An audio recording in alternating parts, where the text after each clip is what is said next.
நீங்க என்ன நினைக்கிறீங்க? வாழ்க்கையில இதை இழந்துட்டோம், அதை இழந்துட்டோம். எதை இழந்தீங்க? எது உங்களுடையது? எதை இழந்தாய்? எதற்காக அழுகிறாய்? எல்லாமே உங்களுடையது. ஏன் கட்டி அழுவுறீங்க?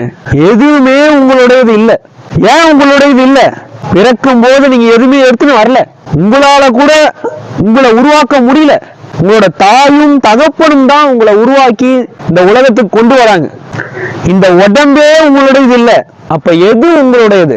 பிறக்கும் போதே மாடு மனை கூட கோபுரத்தோட பிறந்தீங்க, நகைகளோட பிறந்தீங்க, ஆபரணங்களோட பிறந்தீங்க.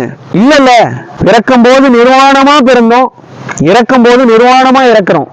எது உங்களுடையது? அப்ப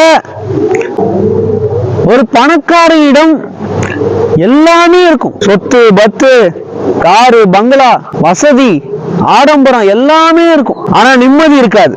ஏழைகளிடம் எதுவுமே இருக்காது. சொத்து பத்து வசதி காரு பங்களா எதுவுமே இருக்காது. ஆனா அவங்க கிட்ட நிம்மதி இருக்கும். ஒருத்தங்க கிட்ட இருக்கிறது, ஒருத்தங்க கிட்ட இல்ல. அப்ப பணக்காரன் நிம்மதியை தேடுறான், ஏழைகள் வசதியை தேடுறாங்க. ஆக மொத்தத்துல எல்லாருமே தேடிக்கொண்டே இருக்கும், ஓடிக்கொண்டே இருக்கும்.